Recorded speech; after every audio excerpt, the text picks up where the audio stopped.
I'm trying as hard as I can to follow the steps of my well-rehearsed plan, to keep my wingtips on the ground. But up in my head, I'm spinning around, working on turning your memory down. I better find someone to dance with.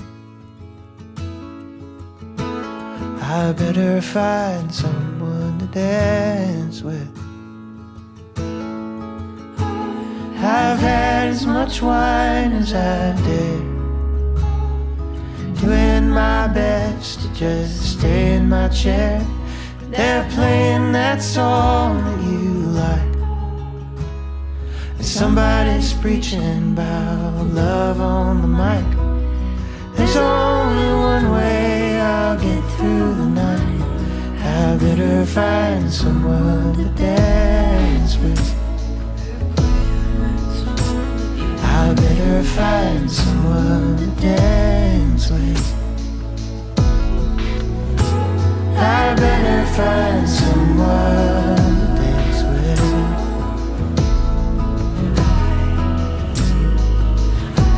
with. Well, well, well. Hello. This is exciting. Yeah. You look so great, Robby Hecht. Look at you. Look at you. You got that like a real like window in the background. It is a real window. Yes. Robby, what is your secret to always looking 24, 25 years old? Always. It's this Evermore Nest hat. Check out Evermore Nest. It's unbelievable. Like you get your 7 hours, like you do yoga. Like I mean it. You always look great. I sometimes do yoga. Today I woke up too late. Yeah, I was gonna ask you because I know that you're like a late night musician. I've seen you in places around town at 12, 1. But here you are. We're tipping this in the morning. Are you basically did you stay up all night or like what was the situation here? No, I went to bed at like 10:30 or whatever. Actually, that's not true. I went to bed at midnight. That's pretty late, right? Yeah, I think so. For a 45-year-old man. I went to bed at midnight. I got up at 7:30, and then I was just really slow. Man, I tell you, Robby, you gotta forget about this music business and just write about health and how to look youthful. Maybe do a little, I think that's where the real money is. Yeah, I did eat a bowl of keto cereal this morning because it was on sale at Kroger the other day, and it was like I was like, this is my chance to know what this tastes like, and it wasn't. It's not very good. It's not very good. But I got a protein-packed breakfast. I love it. I love it, Robby Hecht. Well, we've been listening to your upcoming LP, Not a Number, out April 22nd. And man, Robby, it makes my head spin. The songwriting, the guitar, the great work from Anthony DaCosta. I mean, everything. But I gotta tell you, Robby, you're so well regarded as a songwriter. But I've been watching some of your videos on YouTube, and I don't think people realize how good of a guitar player you are. Oh, thanks. Yeah. Been depends what you're asking me to do, but like whenever I see this list, you know what I mean, like best Nashville guitarists, they never include you, and I think you should be. Oh my God. Maybe it's because when people think of guitarists, they think of people who can shred, as opposed to what kind of finger rings you're doing on the neck or what chords you're playing. You know what I mean? But now you're really good. Yeah, I can do a pretty good job of sounding good on the guitar when there's no one else involved. Yeah, it's like it's just me, and it's only set against my own self. I can do some stuff, and the finger picking stuff is nice. I've been like kind of digging into that since I was 19 or whatever. So that feels really natural when I'm just finger picking by myself. Yeah. It's amazing. How many guitars do you have, Robby? I have two. I have a Martin and a Gibson. And I have a Shanti that I won in a contest in 2010, and then I have this one it's like a Gretsch, but it says like Wild West Sweethearts on it, and it's red. Yeah, I've got that one. That's like it's like half a guitar. It's like it was like $200 15 years ago, but I've written a lot of songs on it. So that I think that counts. That's really it. I've got two electrics in the living room. I've got a Telecaster copy and a Jaguar. Yeah. You see what I'm saying? You're like a guitar, like kind of badass. People, I don't think you get enough credit. That's gonna be my crusade going forward. You know, gosh. Okay. But Robbie, let me get this straight because I love your story in so many ways. But folklore says that you first fell in love with the potential of emotional music. You grew up in Knoxville, and you were kind of like listening to like top 40 pop, and you didn't really know how to talk to girls. But Aerosmith comes on the radio, Angel, and you tried to dedicate that to a girl, but it kind of backfired, right? Is that how it goes? Yeah, because I didn't really get that like the song that you dedicated had to be one that was like in rotation at that time. Though I think Angel had come out like 2 years earlier, so that was definitely like came out in the 80s, and this was like 91 probably. So yeah, so they didn't say like no, you can't do that. They were like sure, and then Paul and I used like full names, and then I just kept waiting for it, and then at the very end they played. I think it was "Vision of Love." It was definitely a Mariah Carey song. Okay, and I just listed like all the ones they hadn't gotten to yet, so it was like 75 dedications, and then they played "Vision of Love," and mine was on that, and then it was as if I had dedicated a Mariah Carey song to a middle school girl. Oh God. Yeah, so I mean, hopefully no one I know ever heard that, and it only exists in my mind as a horror story. But it was horrible at the time, and I'm glad that it happened now. Yeah, it's great. Maybe stronger. But Robbie, what was the moment? Because I love that. But like, what was the moment where you said, this is what I want to do with my life? Growing in Knoxville, was it around that time when you were like listening to radio? Yeah, I knew that like I wanted to be a DJ for a while. Like at that age, I was like, oh, because that felt like I would just be making mixtapes for a living. Because I used to make a lot of mixtapes, like real mixtapes. And you were like the mixtape guy in school because this kind of was, yeah. Okay. At least among my friend group, and like I have a friend Beth who just still is just like all the music I know about is because of your mixtapes. Like, so I would make mixtapes and I would like kind of be artistic about it. Like sometimes I'd cut in like me saying something or like a clip from like Good Morning Vietnam, like a little like comedy string. Oh God! Just so that it would like keep the energy going. Yeah, that was like how I expressed myself musically, I guess, until I took guitar lessons, but I wasn't disciplined or too ADD or something to like practice. And then when I was 18, I was like already going to go to college, like for who knows what. I was going to the University of Wisconsin, and then I just like had this. I wish I could remember like the moment, but there was this moment where I was just like, I want to be a singer-songwriter. Yeah, and so I just like got more serious about learning guitar, at least enough to like not have my fingers hurt and like have to search for chords. Yeah. And took those like House of the Rising Sun guitar lesson chords and just started trying to write songs. And they were really bad for a long time, but I was just like, isn't this great? And everybody's like, yeah, it's really great. And then at some point it was like, it seemed like they were telling me the truth. Like, I guess I think when I was about 21, they stopped being really bad. Like they went from really bad to like pretty bad, and then they went mediocre. You graded to mediocre, yeah. To like good, yeah. And then people were like, "Oh, like yeah." And then I moved to Nashville when I was 27, and by then like I had like a pretty decent amount of like songs that were pretty good, and just kind of been going with that. I've been here at 18 years now. 18 years, that's wild. Owning. But when you started there, Robbie, like when you were like, "This is what I want to do, and I want to write songs." Like, where do you start? You know what I mean? Because, like, you want to do it, but the idea that you could actually do it, you know what I mean? Like, so many of us think, oh, wow, like, it would be really cool to do it, but then we don't do anything about it, and, nothing ever happens. You know what I mean? I don't know. I think from when I decided that I wanted to do it, it felt like I could do it. I don't know what that was. I mean, I knew I was a good singer. Like I was in like singing groups in high school. Yeah. Like begrudgingly, because friends would be like, you should be doing this. And I'm like, I don't want to be in front of anyone. But then I like did the tryout and then they let me into the thing. So then I was in like the chamber singers or whatever. But so I knew I could sing. I just didn't know if I could write songs, so that I just liked songs so much. I was like, I think I could probably do that. And then I didn't do a very good job of it for a long time.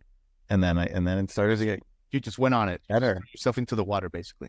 Yeah, because for a while you're just sort of writing what you hear. Like all of my songs sounded like Adam Duritz wrote them, and then all of my songs sounded like Ben Harper wrote them, and then and I was kind of singing like Ben Harper, but then I found out how to not do that. It's like you get sucked into this, like, I'm gonna be what I think a songwriter is because these other people are doing that, and then you're like, oh wait, I can be like me as a songwriter. Yeah, That took a little while. I love it. That's like a solid 4 or 5 years of just like figuring out what I actually sound like. I love it, Robbie. Tell me about your time in France, Robbie, because I know you've talked about it before, but you're in Wisconsin, you kind of graduate or right after. You were like chasing a girl, right? Or was it like artistic or both? I was chasing a girl. It was out of college. So my roommate in college and best friend, he had started dating somebody, and she had moved to France for like to do a teaching English abroad program. And then I also liked this other girl, and she was her roommate in France. Roommates, or did they just? No, she wasn't her roommate in France. There was another person who was a roommate in France who became my wife later, but that's totally separate. So my best friend was like, we should go Eurail around Europe for a while. And I was like, yeah, that sounds cool. But he secretly just wanted to hang out with his girlfriend who was in France. And then I kind of got dragged along. And so then I ended up hanging out in France.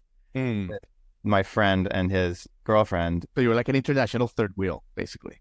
Yeah. And then her roommate, Annie, became my wife later. But that's like not the girl I was chasing at the time. At the time, I really liked this other girl.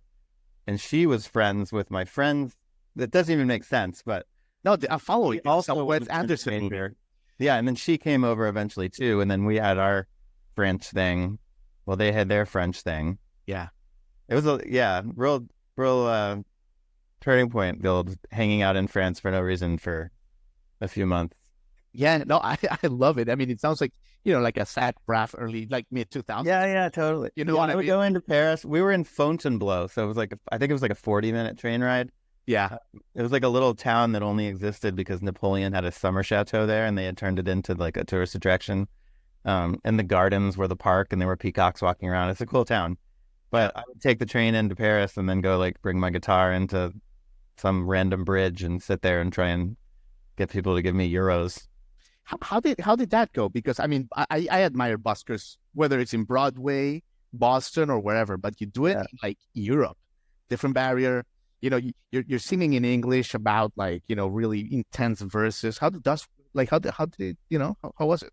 It wasn't a great place for it. Honestly, like, I don't know. Maybe it would be different now too. I don't know if like American folk music has gotten more exotic feeling or anything, but it just felt like I was in Paris and it was a lot of American tourists, and there was a little bit of like, why is this kid here singing songs in English? It was like if it was between me and like a guy playing the bagpipes, like that guy would make a lot more money than I would, because it felt like even though it's not French, it just felt like European or something to people. Oh, it's this this is part of this is part of the atmosphere that I expect. Or an accordion, if I was just like an accordion guy, I would have crushed. Yeah. It was a little hard. There was this one time where this nun came over and she was like, give this boy money, but like in French. So I don't actually know she was saying that, but that's what she was saying, things and pointing to my money thing and like grabbing people. It was kind of awesome. Wow. That's great. Great story, Robbie. Robbie, okay, so you mentioned you've been in Nashville 18 years. I mean, you got here in 2005, so really like going on almost 20 years next year. Unbelievable, Robbie. How have the music community changed? And I think you have a great vantage point at this. Everyone talks about Nashville's growth, but as far as like our community and our mutual friends and all that, has it gotten better? Has it gotten more convoluted? Like, how have you like experienced that? The community or the music? Both. I mean,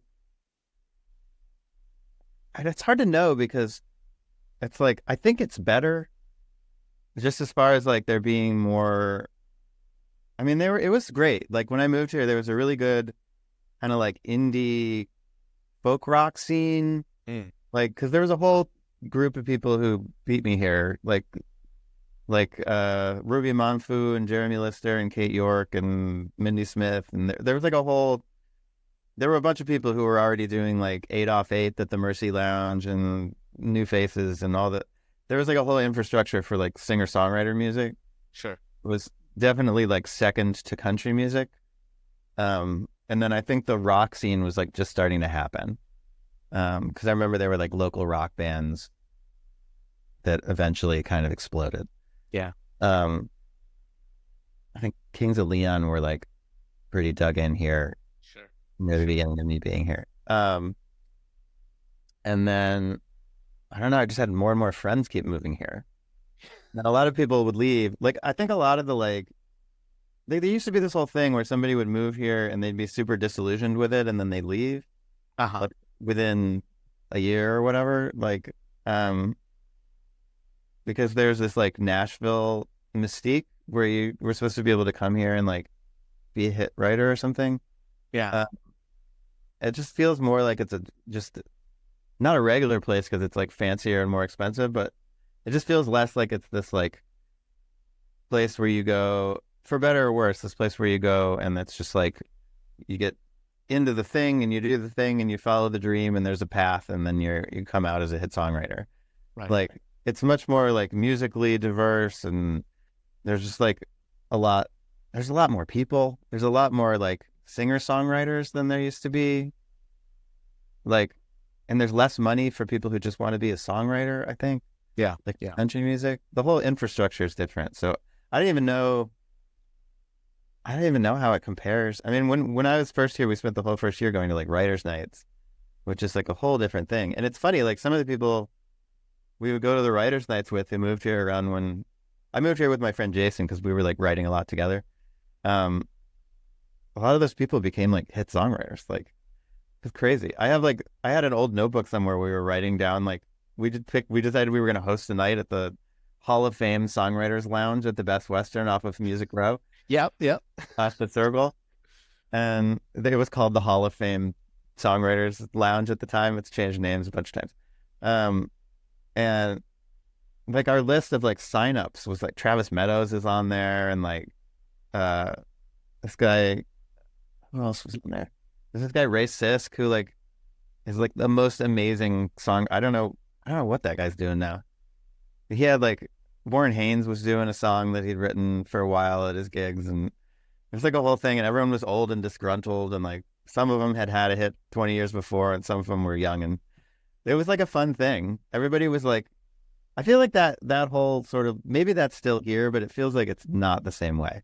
No, Like, but it's funny you say that because when I passed by that random Best Western or whatever, like there's a lot of history there. And you were oh my God. Yeah, it's crazy because it's not a nice place.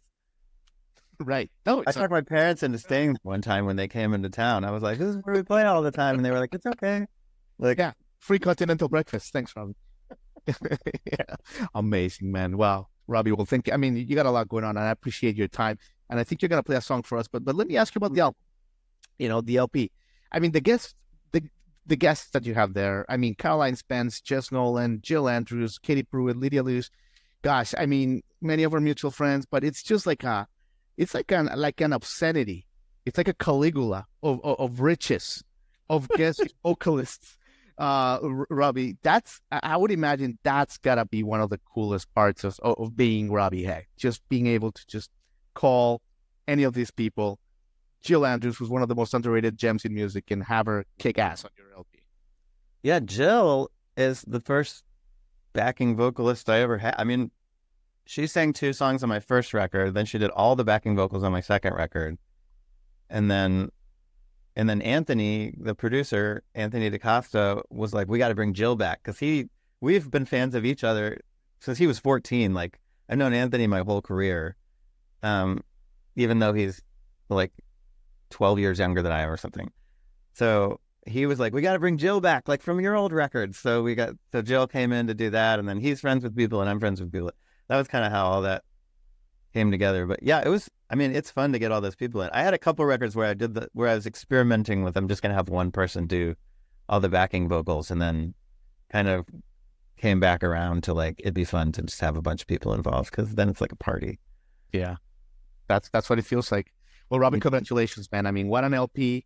I mean, it's gonna be a hit record, and we can't wait to celebrate with you. April 21st, I believe, at Third and Little City album. Well, oh yeah, 21st. The show is on April 21st. The record comes out on April 12th. There we go. Cool. So Robby, if you want to take us over with a song, I mean, we'd be honored. I'll do. This is called "Someone to Dance With." This is coming out. Welcome to my closet studio, by the way. Love it. Okay. This is my 8x5 walk-in closet / studio.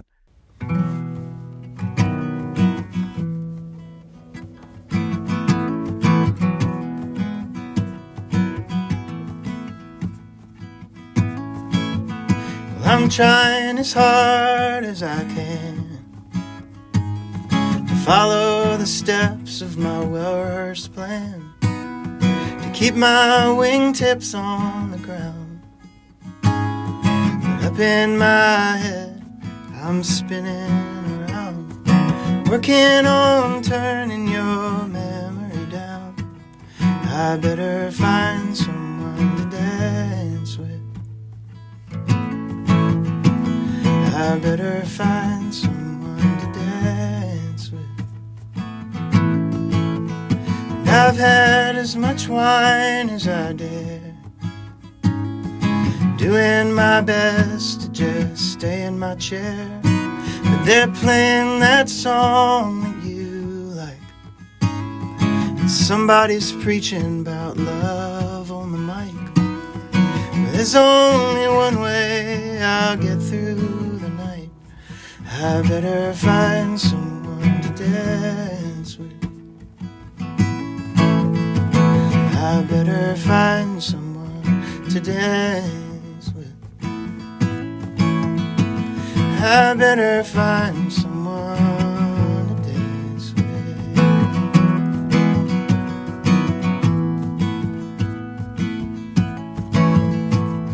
And I could just go walk around. There's no way of knowing what I'd think about. And it's too late to be lonely right now.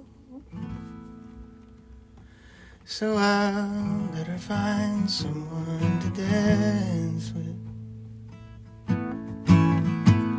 I better find someone to dance with. I better find someone to dance with. I better find someone to dance with. Yeah, Robby Hecht, you give us all the feels on this Wednesday. The day is downhill from here. Man, thank you so much, dude. Really appreciate your time, brother. Thanks. Absolutely. See you around. Hi, everybody. Thanks for watching. Subscribe here for the latest from the show. Also, be sure to check out more of the best clips from J-Rod Concert Media.